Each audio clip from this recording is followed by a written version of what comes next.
everybody, my name is Mr. Francy and welcome back to Mr. Francy Reads. I'm very excited to be here today because today I'm starting up a new series called My Top 10. Yay! So basically I'm going to do this series now where I list 10 things in each video every time I do a video for the series. If you have an idea for this series, let me know in the comments below. I'm very excited to see what you come up with. Today, I am doing my top 10 tips on how you can find the perfect read. You ever been in a situation where you've gone hunting online or even gone into a bookstore? It could be that you're online looking for an ebook or an audiobook, or you go in the bookstore or online looking for a physical book, and you see the title, you see the book cover, and you say, oh my goodness, this is definitely the book for me. You get home, you start reading, and then suddenly it hits you, what was I thinking? This was definitely not the book for me. Clearly I don't know how to pick even my own perfect read. Well, these tips are sure to help you out.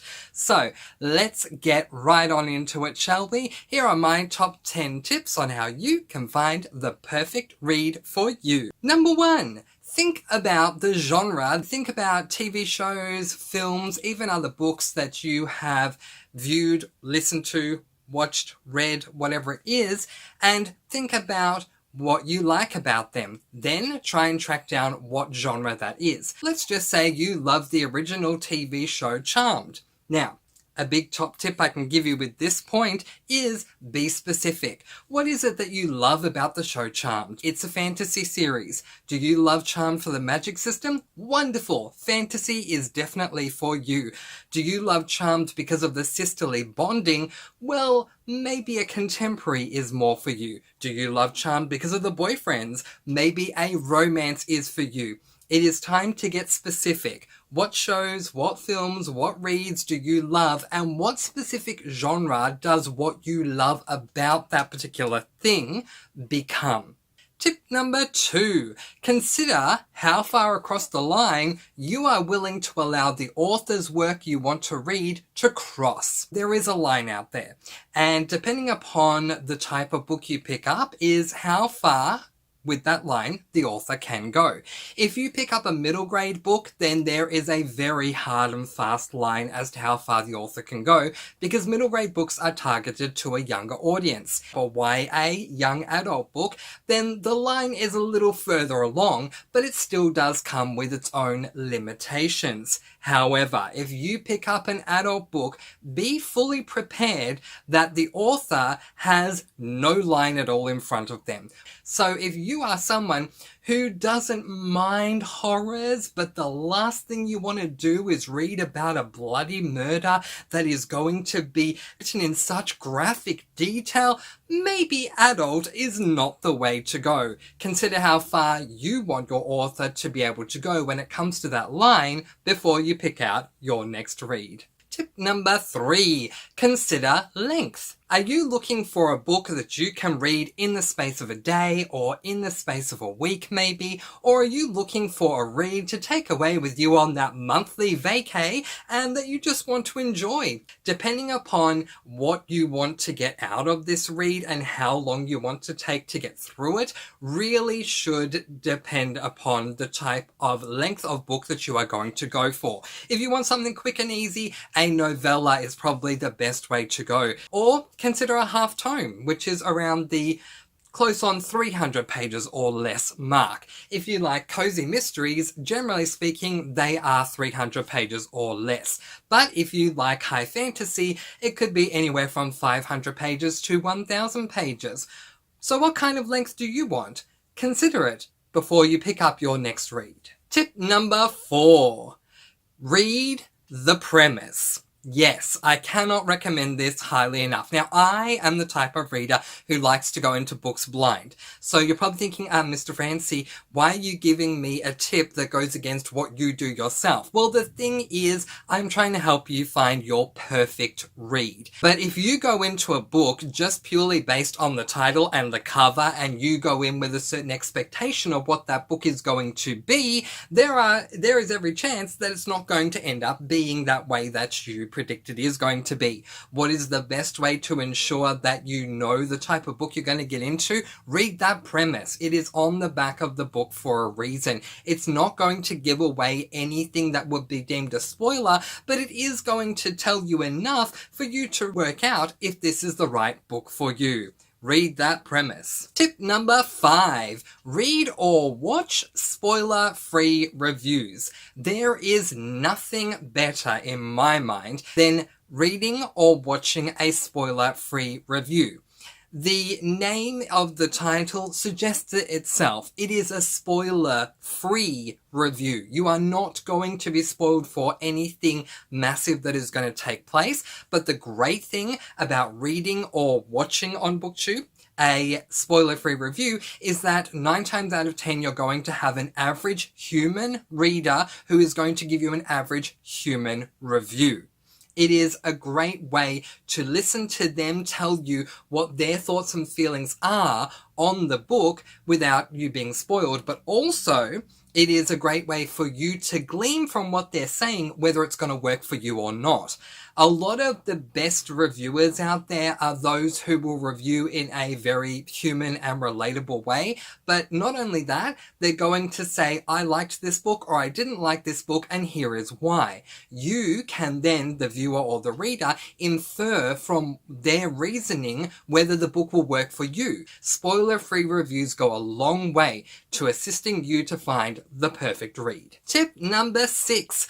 Ask someone who has read the book specific questions. Anyone that you've come across who has read a book that you're interested in shouldn't have any problems at all in answering any type of a question that you have. You may not have any type of an issue reading a horror, but then you suddenly think to yourself, oh, there's a sheep on the cover. I don't really like animal harm, but I don't want to be spoiled. This is where asking the specific questions of those who have read the book comes into play. Don't be afraid to ask them. Hey, you said you read this book. I just want to ask you a quick question. Is there animal harm in this book? 9 times out of 10, people will get back to you and let you know. They're more than happy to tell you if they've read the book before. For me, I'm more than happy to answer a million questions if anyone wants to ask me about a book to help them to determine if it's the right book for them. But again, the best thing you can do in this situation is be specific. Number 7, ask a well-read reader to recommend a book for you. Again, don't be afraid to go into specifics. Let's say you want to read a fantasy and you reach out to a reader who has read a ton of fantasy. There's no way that they wouldn't be able to recommend a book for you, right? Well, it depends on how specific you are. If you were to speak to someone who's read a ton of fantasy books and say to them, I have never read a fantasy before, but I'd like to read one. Can you recommend one? 9 times out of 10, they're going to come back to you and say, can you be a little more specific? There are different types of subgenres when it comes to fantasy. A lot of the time, fantasy will include magic, but what sort of magic are you after? Do you want hard magic systems, soft magic systems, well fleshed out magic systems, not so well fleshed out magic systems? Do you want the fantasies to exist in a world that is made up by the author, which is high fantasy, or do you want it set in our world, which is low fantasy? Do you want paranormal? The list goes on and on and on and on.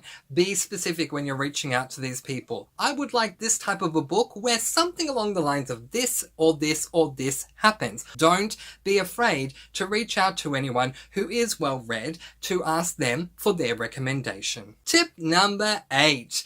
Don't be afraid to spin again. That is right. Let's say that you fell victim to the judging a book by its cover situation. You picked up a book from the bookstore because you loved the title, the cover looked intriguing, you couldn't wait to read it, you read the first chapter and you went, oh my goodness, what have I just gotten myself into? Do not be afraid to put that book down and pick up another one.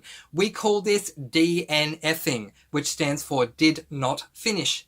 You pick up a book because for one reason or another you're not enjoying yourself, you put it back down and you pick up something else and you don't plan to go back to that book again because it wasn't working for you. The worst thing that you can do if you are reading a book that you are not enjoying and it is a book that you're reading for pleasure is to keep reading, because unless that book turns around somehow, you're going to get more and more upset the more you keep reading it. Put the book down, spin again, pick up something else. Tip number 9. Don't purchase a book until you've tried it out in other different formatting ways. New books these days are incredibly expensive. I don't remember the last time that I purchased a new book for under $20. Now, some people might purchase one book every 6 months, and then you've got readers like me who like to purchase about 12 or 13. For those like me who tend to read a lot more during the month, it really can add up. And the problem is if you spend a lot of money on these books and you don't enjoy them, it can be a waste of your money. The best thing that you can do is try and find a way to listen or read the book in a different format to see if it is a book that you like before you purchase this brand new book. You can purchase a book secondhand. Read the book as an ebook version. Listen to the audiobook version. One thing that I can tell you for sure is that while Audible credits may not be the cheapest, 1 credit to purchase one book will cost at least half the price of a brand new book. And then if you don't like the book, well, hey, you can DNF and spin again. If you do like the book, great. Now you know you love the book. Now go ahead and purchase the book. It'll save you a lot of money in the long run. And finally, tip number 10. Don't, and I cannot stress this enough, don't go off of hype alone. Everybody else loves this book, so I will too, is the most dangerous quote that a reader can say. People will go out of their way to purchase a really expensive book because it's received a lot of hype and then truly live to regret the fact that they did without doing their research. As readers, we are not monoliths, so don't allow the quote, "because it's a really good book, that's why I like it," to be enough to satisfy you. Don't be afraid to come back and ask the specific questions. Okay, it is a hyped up book. Okay, a lot of people like it. Okay, it's because it's a really good book, but why is it a really good book? And again, as I have mentioned in some of my other tips, reach out to those who have read the book and ask the specific questions. I get that you liked it. I get that it's a good book. What is it specifically that you liked about the book? And again, you can then infer from what they answer with that specificity whether or not that book is going to work for you. All of these tips I'm giving you based on my own real life experiences when it comes to reading. I have, based on this last tip that I'm giving you, I have purchased books in the past based purely on the hype, and sometimes it has absolutely worked out for me. And at other times, I do not know what I was thinking. Not only did I purchase a brand new book, but I purchased a brand new book in a hardcover because the hardcover looked absolutely amazing and everyone said that it was so fantastic, and I DNF'd it after a chapter and just felt horrible about it. So do not be afraid to go against the grain. One, if there's a lot of hype, you don't have to read it. Read something you want to read. But also to specifically ask those questions. Do not allow the words, "it's good, you should pick it up." Why? Because it's a good book, to satisfy you. But those are my top 10 tips on how you can find the perfect book for you. Do you have any further tips? If so, leave them in the comment section below. I'm sure we'd all love to read them. Do you have any recommendations for other top 10 videos that I do? Let me know that in the comment section below. If you have not already, please do subscribe to my channel. It really does help me out. And hit that notification bell, ding, so that you can be notified each and every time I do upload a video. But in the meantime, that is where I am going to leave it. More top 10 listicles on the way. Thank you so much for watching. Please do be kind and love one another and spread your sparkling energy all throughout the world. And until next time, happy reading. Bye everyone.